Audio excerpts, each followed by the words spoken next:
En dan gaan ons Bybels oopmaak, ons skriflesing vanoggend kom uit Matteus 15. Matteus 15 vers 21 tot 31. Matteus 15 vers 21 tot 31.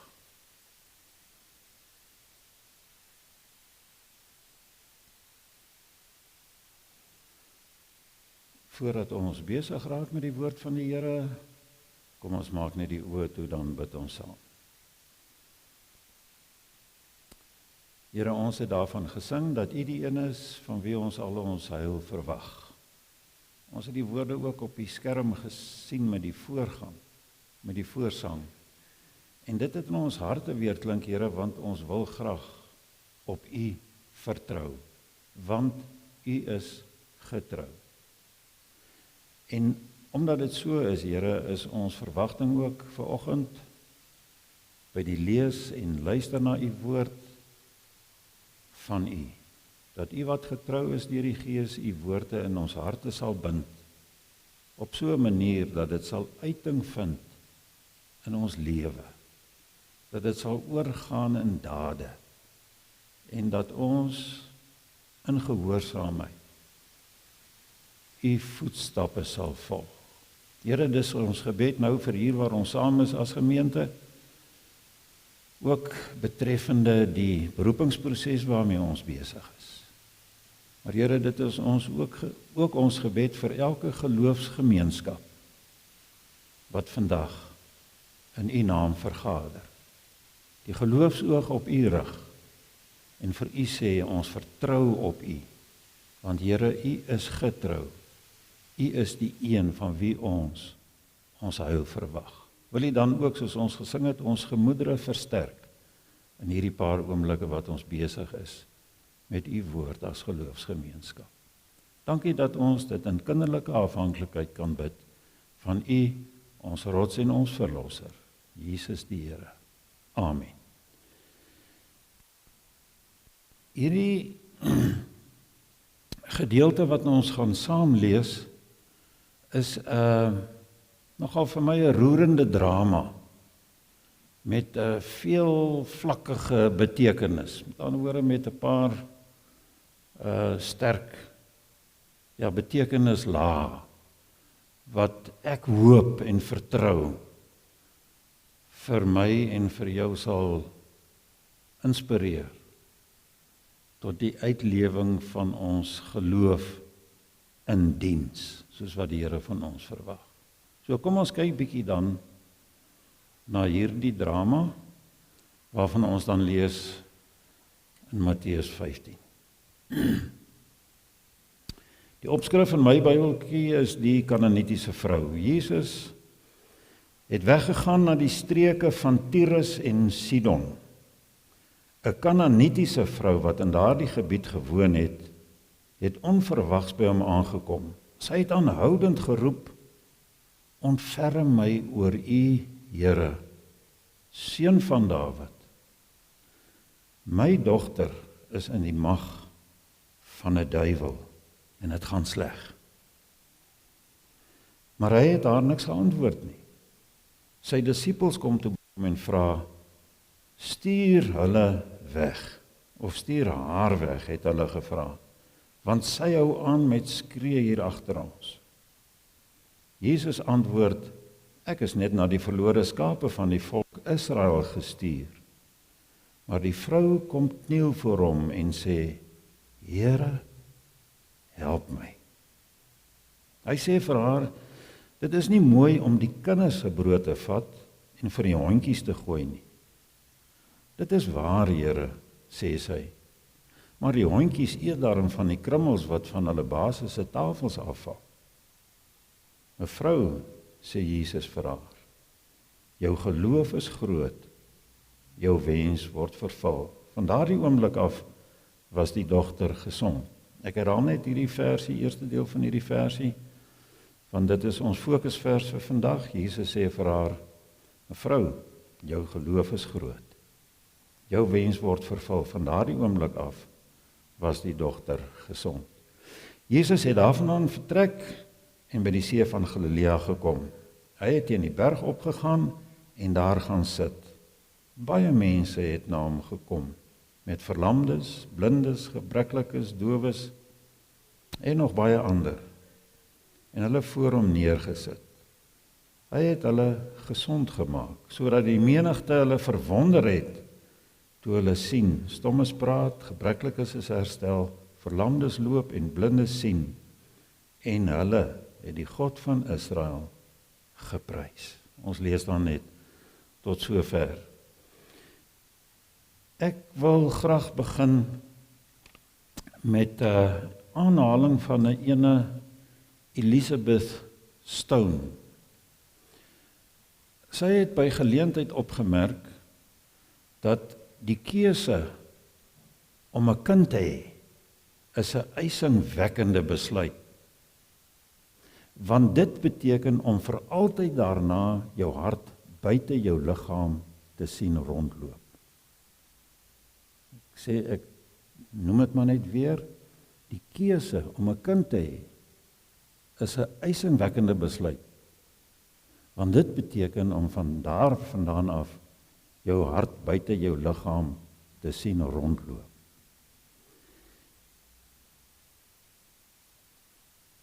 Die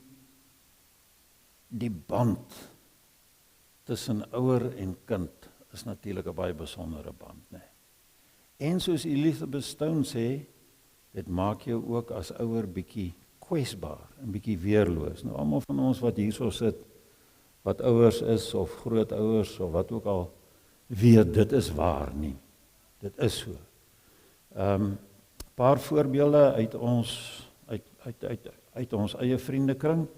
Ons het byvoorbeeld 2 stelle vriende. Die een het die onmoontlike eintlik gebeur. Statisties gesproke is dit eintlik onmoontlik, want hulle 2 kinders. Die oudste seun is 'n waterhoofie. En toe altyd nou weer verwag, toe was die kans omtrent 0 dat jy 2 in een gesin sal kry. En inderdaad gebeur dit toe. So hulle het 2 waterhoofseentjies, né? Ander vriende van ons, ander stel vriende, hulle oudste seun ly aan die Asperger-syndroom.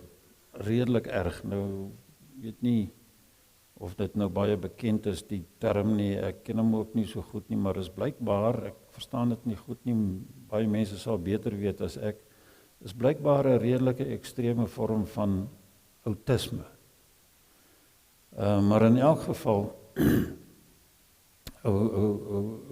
Ewald kan eintlik niks vir homself doen nie, die ouetjie nie. Wel, ek sê nou die ouetjie, hy is ook al in sy 30's. Nou kom ek dit noem, dit is hierdie 2 ouerpare. Dis wonderlik om te sien hoeveel tyd, hoeveel energie, hoeveel insette hulle in daai kinders se lewens lewer. Dit maak 'n mens eintlik 'n bietjie nederig om te sien wat hulle alles opoffer vir die kinders. Maar dan, te midde daarvan, het hulle ook al aan ons oorgedra, weet julle, ons moet vashou aan die lewe. Want ons is onseker wat gaan van hierdie kinders word, die dag as ons nie meer daar is nie. Eintlik het hulle gesê, ons moet hulle 'n bietjie oorleef, sodat ons vir hulle kan sorg. Want wie gaan vir hulle sorg, as ons nie meer daar is nie? Is dit nie wonderlik ouerliefde nie, nee? En dan het ek so 'n rukkie terug met die herdenking van die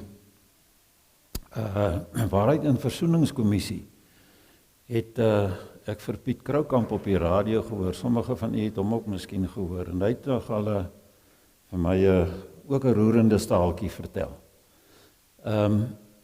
Hy sê dat daar was ouers wat nie kon vrede kry in hulle harte nie. Nou met die Waarheid en Versoeningskommissie, ouers wat gekom het en gesê het, ons het ons kinders verloor, nee, in die stryd. En hulle kon nie vrede kry nie, omdat hulle al versoen geraak het met die gedagte, ons sal ons kinders nie weer sien nie. Maar hulle het gewonder, wat en hoe was daai kinders se laaste 'n stukkie lewe. En waar is hulle? Waar is hulle begrawe? En omdat hulle dit nie geweet het nie, het dit vir hulle gepla. So ek sê, hulle kon nie vrede kry daaroor nie. En toe het hulle iets gereël. En dit is dat Piet Kroukamp, die klompie ouers wat gesit het met daardie onsekerheid, na Eugene de Kock toe sou vat, daar waar hy in eensame opsluiting was, né? En omdat hy vir hulle antwoorde kon gee op hierdie kwelvrae, wat het van ons kinders geword? Hoe was hulle laaste oomblikke en waar is hulle begrawe dan? En dit was Mkhonto Wesizwe ouers wat bymekaar gekom het, en hy wat Piet Kroukamp is, het hulle na die sel toe gevat waar Eugene de Kock is. En daar het hulle met hom gepraat, en hy kon vir hulle vertel en hulle vra antwoord oor wat het gebeur. En dit het nou vir hulle baie beteken en 'n stuk rustigheid gebring. En nou sê Piet, toe hulle nou uitstap by die tronk uit, toe sê hulle, wag, sê net vir ons, wanneer laas het hy sy kinders gesien? Sê wel, hy weet nie, seker nou klompe jaar terug voordat hy opgesluit is. En hy sê toe vir hulle, of hulle sê toe vir Piet, ons het 'n klompie geld bymekaar gemaak om te kom vir hierdie reis van ons na hom toe. En daar is van die geld oor. En ons wil hierdie geld vir jou gee, sodat jy sy kinders na hulle pa toe kan bring. Wat hy lank teruggesien het, né? Dat hulle mekaar weer in die oë kan kyk. Dit is vir my nogal 'n roerende verhaal, né? Want hulle het besef, daardie besonderse band tussen ouer en kind. Ander vriende van ons wie se jongste kind vir baie jare erg deur die depressie siekte gestrem was. Daar was nou positief wat raaipunt daarin, maar ek wil nie nou daarop ingaan nie. Hy het een keer, toe ons met hulle praat oor die foon, toe sê hy, die ou waarheid wat ons almal ken. As dit met jou kind goed gaan, dan gaan dit met jou ook goed, is dit nie waar nie, né? En die teenoorgestelde, vice versa, né? As dit met jou kind nie goed gaan nie, dan gaan dit met jou nie goed nie, dan gaan dit sleg.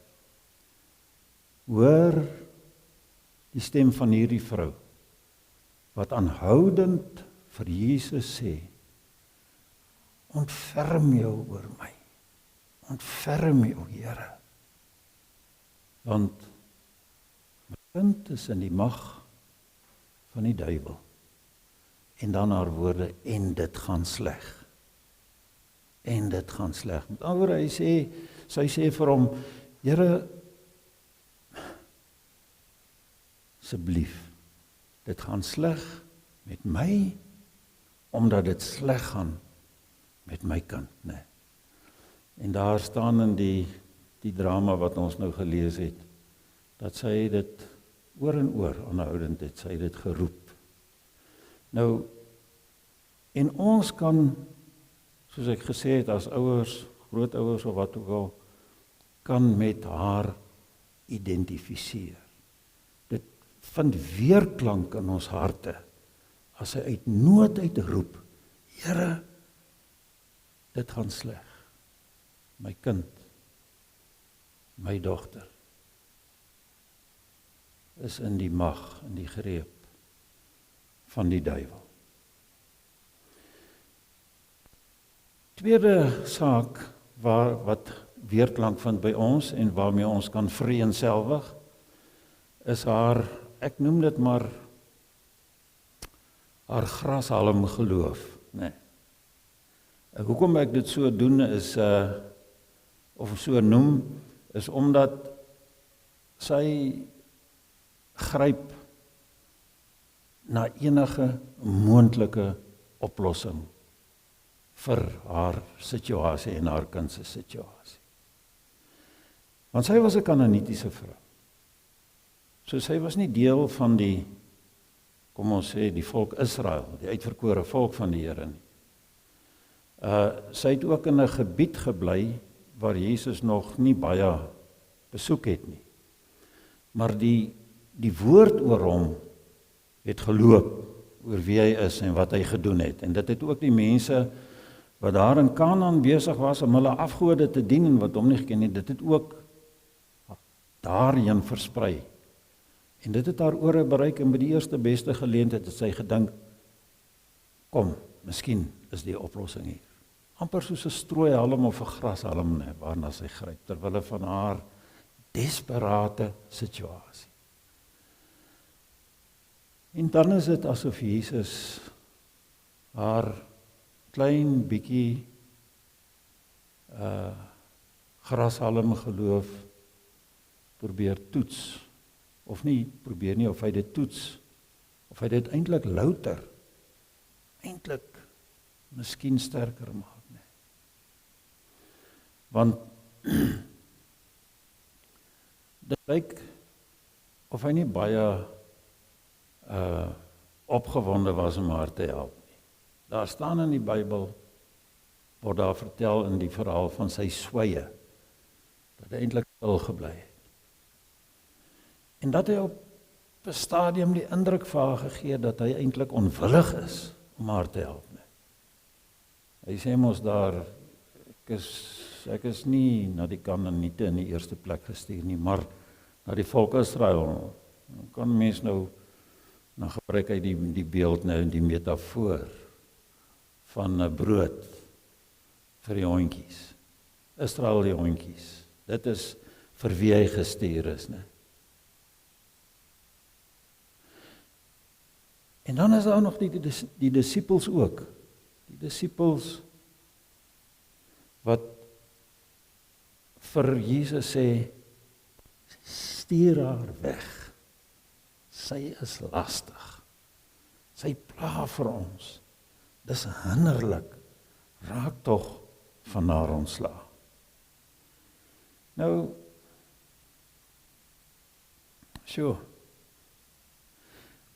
ons kan ook dan, soos ek sê, vereenselwig met haar grashalm geloof.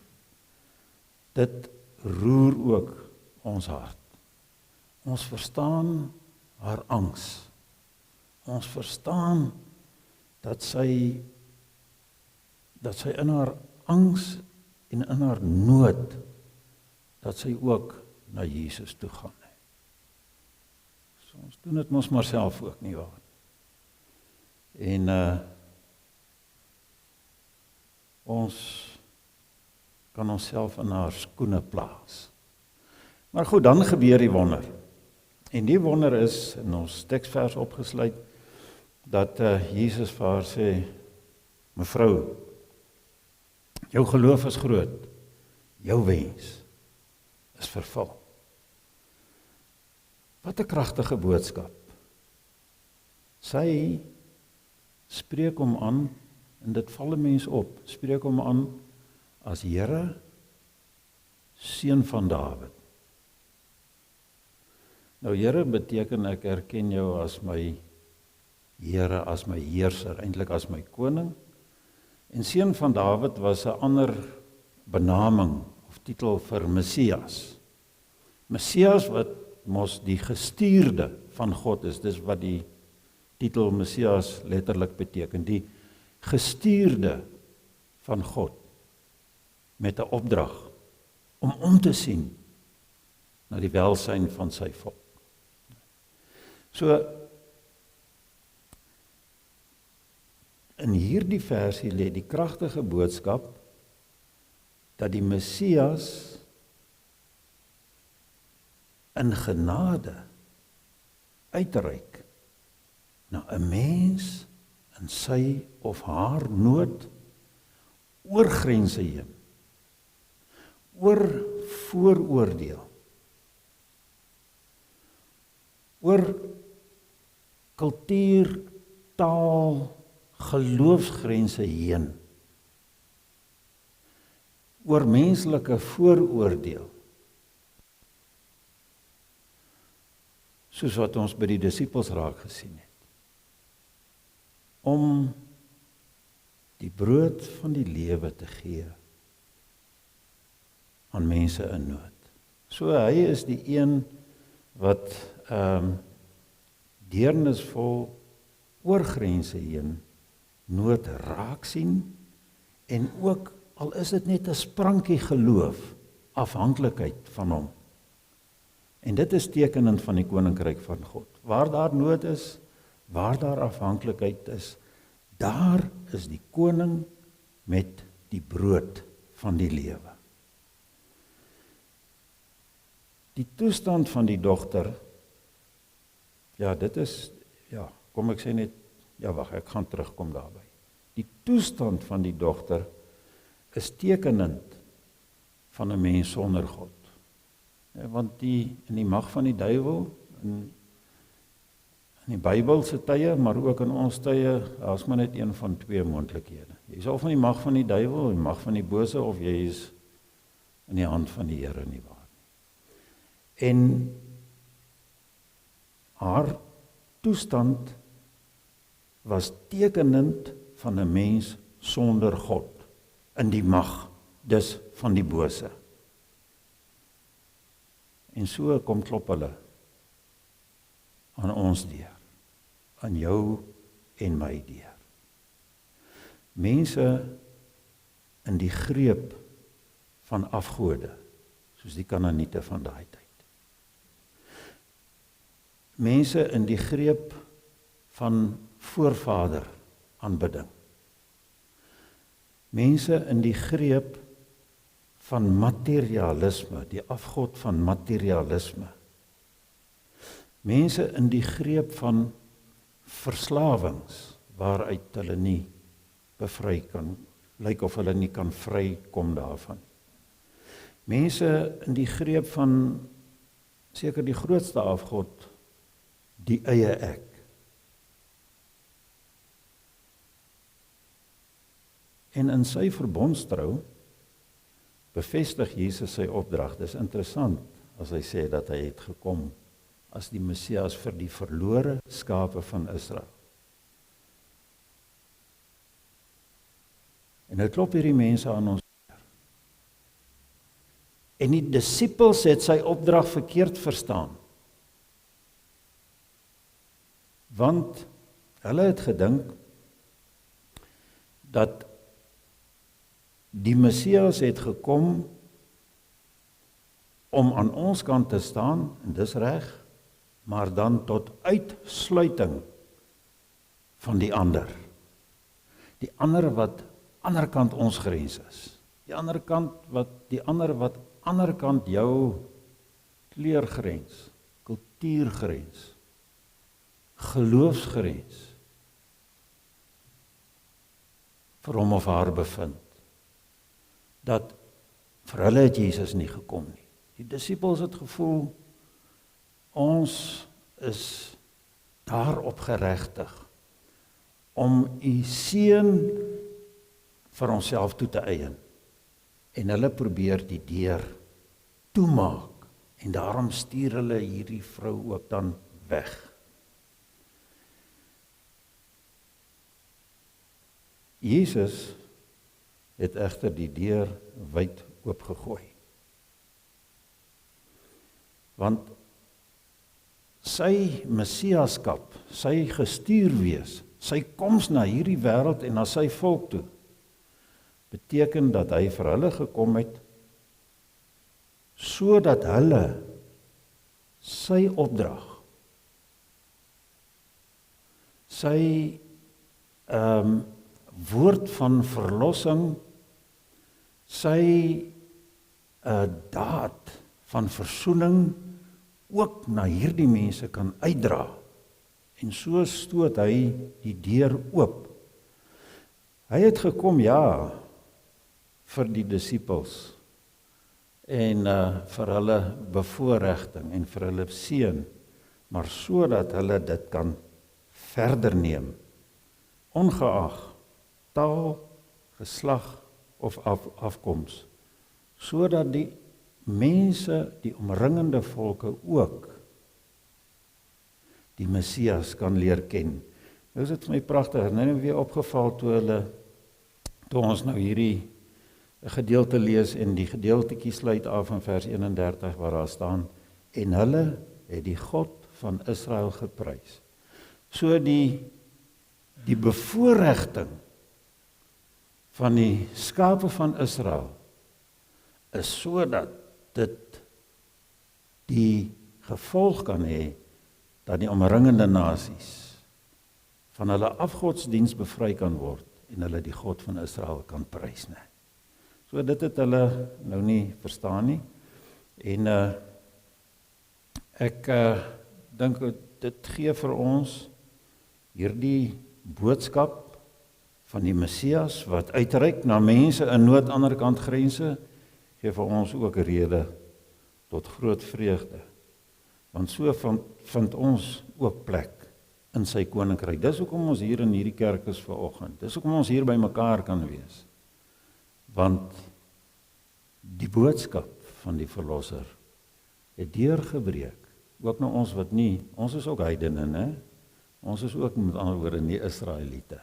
En dit het tot ons gekom deurdat die grense oorskry is.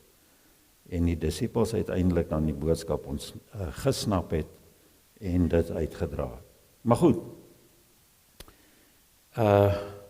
laaste wat ek net wil noem is, en stil staan net by die vraag, is jou hart en jou hand oop? En as ek dit vra, dan bedoel ek, daar is 3 moontlikhede, soos ek nou met die kinders gewys het. Ons hart en ons hand kan toewees. Toewees, sodat jy nie kan ontvang of kan gee nie. Of dit kan op 'n skreefie oop wees. Maar ek het daarom 'n mate van 'n oop hart, maar ek het my voorwaardes. Ek trek die kringetjie redelik nou om my. Of dan, soos wat hierdie gedeelte van ons sê, waawyd oop hart, né? Is jou hart, of hoe oop is jou hart en jou hand? Op 'n persoonlike noot, ek self bely in my eie lewe die gesindheid van die disippels. Hierdie mense, anderkant my grense of my gemaksone, is maar vir my 'n bietjie lastig. Eintlik baie lastig, baie hinderlik. Hulle is ook bietjie bedreigend vir my lewe en vir my voorregte. En daarom ek persoonlik, Anton Dooyer, trek ek my maar terug. Probeer ek maar die deur toemaak. Probeer van hierdie mense ontslae raak soos die disippels. Probeer hulle net uit my pad uitkry. Hulle is hinderlik, bedreigend. En nou sê hierdie gedeelte vir my, nee man, dit pas nie in die koninkryk van die Here nie.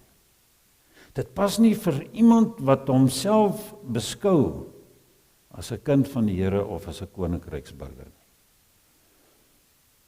Wat pas in sy koninkryk is, soos wat ek net nou gesê het, dankbaarheid, 'n diepe dankbaarheid vir die Messias, wat met sy deernisvolle hart uitreik na mense ander kant die grense wat ons trek.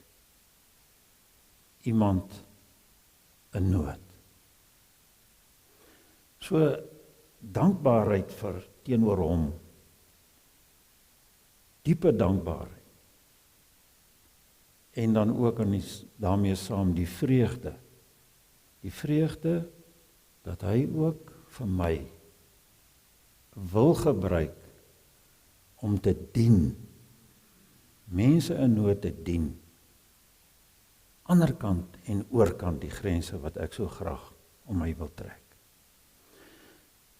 So, dis hoekom ek in die begin gesê het, mag hierdie gedeelte ons aanspreek en inspireer tot uitlewing van jou geloof in diens, selfs buitekant, selfs veral buitekant ons grense, wat ons so graag trek. Ek herinner my aan 'n dierles wat Petrus moes leer, en daarmee sluit ek net af. Want Petrus, uit die aard van die saak, was ook een van die disippels wat ook maar binne sy grense geleef het, binne sy gemaksone, en nie veel wil weet van die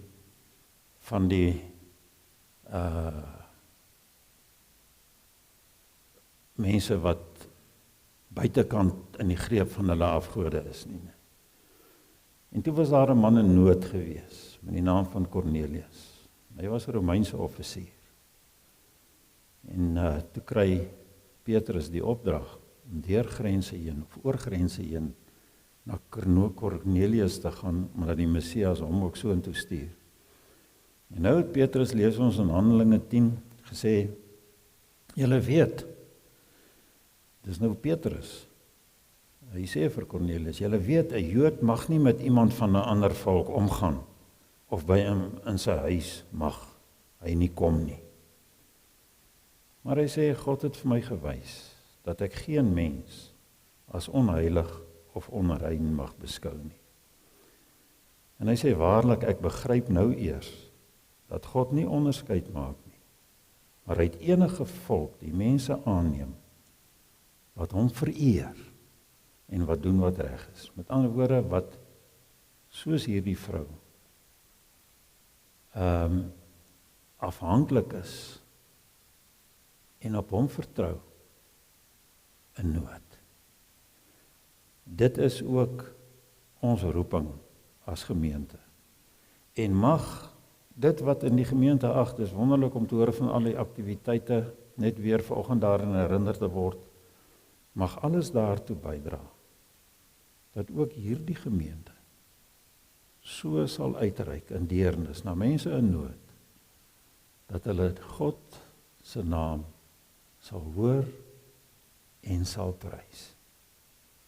Amen.